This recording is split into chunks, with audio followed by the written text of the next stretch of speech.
슬픈 말씀을 드릴 수밖에 없는데, 예전에 그 사람이 벼슬이 뭐였다, 사회적인 지위가 뭐였다 하는 것이 더 이상 중요하지 않고 과거를 잊으세요. 조금 슬프긴 하네요. 그러니까 내가 처음에 슬프다는 말씀을 드렸는데,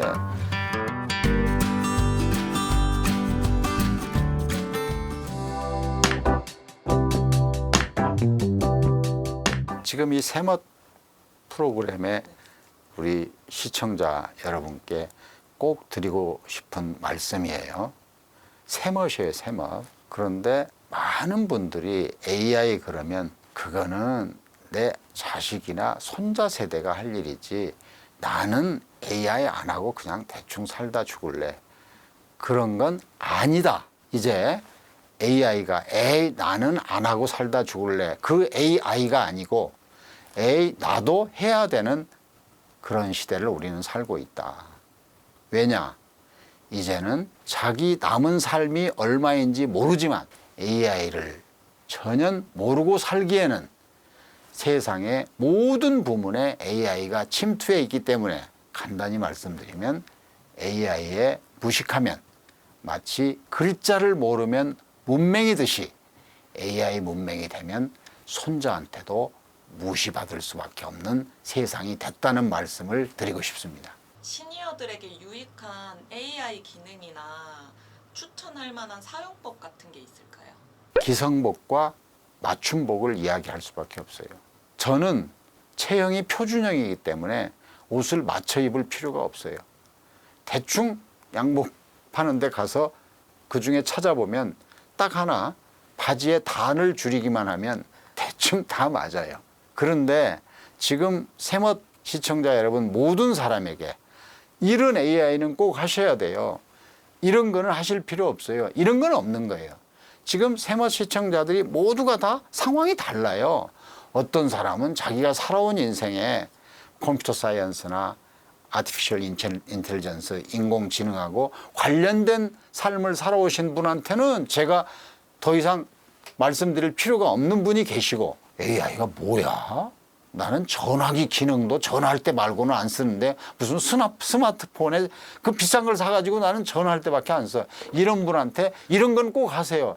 이거는 각자가 자기 치수에 맞는 맞춤형으로 하실 수밖에 없기 때문에 AI를 안 하고는 손자한테도 무시받는 세상이 됐습니다까지가 내가 기성복으로 할 수 있는 이야기고, 나는 어떤 종류의 양복을 입어야 돼? 그거는 제가 개별적으로 말씀드릴 수밖에 없습니다. 정말 중요한 거죠, 사실. 지금 예전에 1960년까지 평균 낳는 자녀 수가 6명일 때는 자녀들이 많았지만 이제 지금 한 명도 모자라서 0점 몇 명을 낳는 이 시대가 됐기 때문에 자식들과 보낼 수 있는 시간이 뭐 6명 낳을 때라고 해서 뭐 자식들과 보낼 수 있는 시간이 뭐 많았다고 말할 수는 없지만, 시대의 흐름이 이제는 자녀들 또는 가족과 보낼 수 있는 시간이, 아니면 보낼 사람이 거의 없는 거죠. 그러면 노년에 느끼는 가장 힘든 일 중에 하나가 외로움이잖아요. 고독이잖아요. 그러면 그런 사람들에게 앞으로는 가족을 대신해서 말벗이 돼줄 수 있는 그런 AI가 나오지 않겠느냐. 또 노인들의 거동을 돌보는 돌보미 역할을 할 수 있는 AI 기능도 나오겠죠. 이런 식의 시대로 바뀌어가기 때문에 반려동물이라든가 반려동물의 역할을 하는 AI라는 그러한 물건이 나오겠죠. 그런 시대가 올 거라고 하는 거는 굳이 길게 설명드리지 않아도 우리 새멋 시청자 여러분들이 다 공감하실 거라고 믿습니다.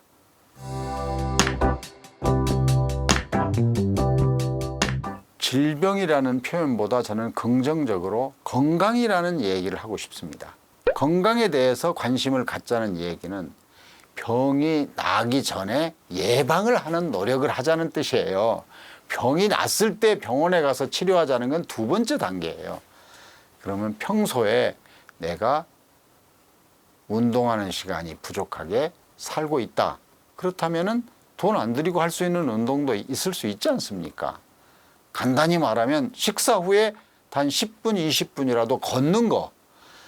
그러니까 건강이라는 주제를 가지고 말씀드린다면은 질병에 가지 않는 예방법에 대해서 먼저 하고, 그럼에도 불구하고 우리나라 사람들이 가난한 나라에서 다이어트를 생각하는 나라로, 세 끼 밥을 못 먹는 가난에서 다이어트를 생각하는 나라로 바뀌는 과정에서 식생활, 식습관이 바뀌었기 때문에 선진국 병이 비만이라든가 당뇨라든가 이런 병들이 생겼다면, 늘어났다면, 첫째는 식생활을 고쳐서 운동을 늘려서 예방하는 것과, 이제 기왕에 늘어났다면 어떻게 하면 그거를 함께 살아가는 거죠. 사실 이제 병이 났다고 해서 매일 우울하게 사는 게 중요한 게 아니라, 어떤 병은 그냥 함께 살 수밖에 없는 그런 자세. 그러니까 내가 질병을 어쩔 수 없이 피하지 못했을 때, 또 노력한다고 해서 병이 안 걸리라고 뭐 완전한 의미의 예방은 없는 거니까, 왔을 때 병을 대하는 자세도 중요한 문제가 아닐까, 그런 생각을 합니다. 사망 원인이 무슨 질병이 뭐다 하는 거는 통계청 들어가면 다 나오는데 하나도 중요하지 않아요. 내가 무슨 병에 걸렸느냐가 중요한 거지, 평균이 어떠냐 그거는 그걸 연구하는 학자나 고민할 일이지.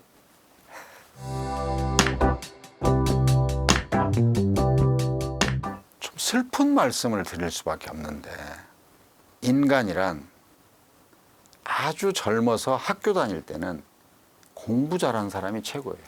학교를 졸업하고 취직을 하면 좋은 직장에서 월급 많이 받는 사람이 최고예요.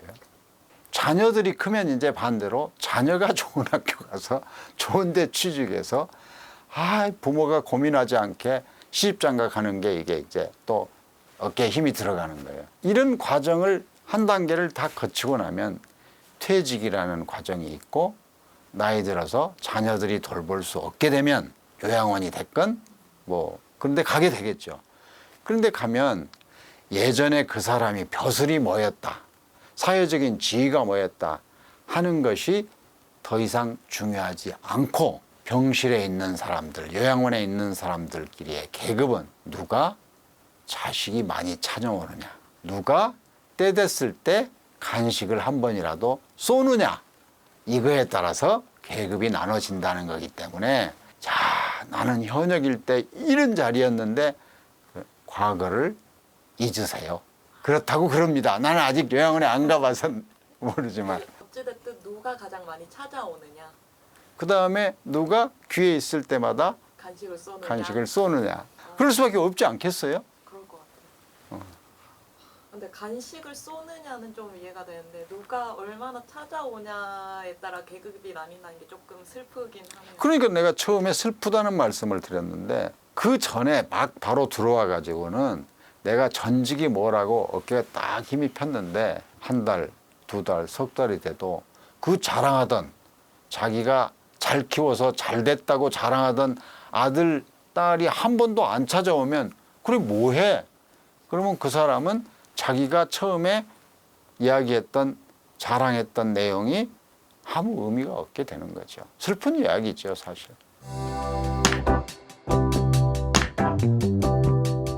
제가 이 책에 잘 안 보이실 건데, 나이 드는 것은 시간의 문제가 아니라 태도의 문제다. 보통은 나이 들면 몇 살이냐 하는 거에 중점을 두지만 사무엘 울만의 청춘이라는 시에 보면, 메가더 원수가 가장 방에 걸어놓고 애송했다는 청춘이라는 시에 보면 16살의 노인도 있고 60세의 청년도 있다. 그래서 운을 맞추기 위해서, 영어로는 쉽잖아요. 16의 노인도 있고 60의 청년도 있다. 뭐냐? 60라고 하더라도 세상을 호기심이라는 눈으로 계속해서 관찰하면서 살면 태도가 그렇다면 늙지 않는 거고, 16이라도 태도가 늙은이처럼 하면 늙는 거죠. 호기심도 없이. 그런 식의 내용을 바탕으로 해서 생각한다면 결국은 노화라는 거는 신체가 젊었을 때와 달라지는 거는 어쩔 수 없지만 정신은 자기 태도에 따라서 얼마든지 청년처럼 살 수 있는 거다. 그런 뜻으로 말씀드린 겁니다. 이 잘못 말하면 너 잘났다 이럴까 봐서 굉장히 조심스러운 질문인데, 저는 첫 번째 말씀드리고 싶은 거는 깡촌놈 출신이에요.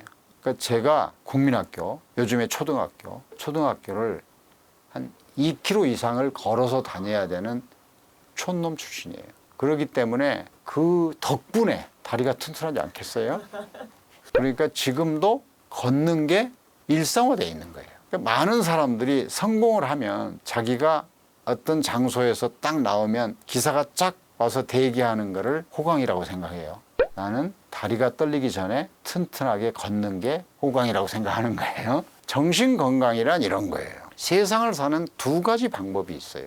쭉 둘러다보면서, 특히 위를 많이 쳐다보면서 내 친구 중에 왜 나만 이렇게 못된 거야? 친구 3사람 이름 대라 그러면 고등학교 때 자기보다 공부 못했는데 지금 잘 살고 있는 사람만 생각이 떠오르는 거예요. 근데 물론 그런 사람도 있겠지만 세상에 어찌 나만 힘들겠어요? 다 힘들지. 그래서 하루를 시작할 때, 하루를 마감할 때 내가 오늘 누구 덕에 이렇게 살고 있는지를 감사하는 마음으로 생각한다면 건강하지 않은 건가?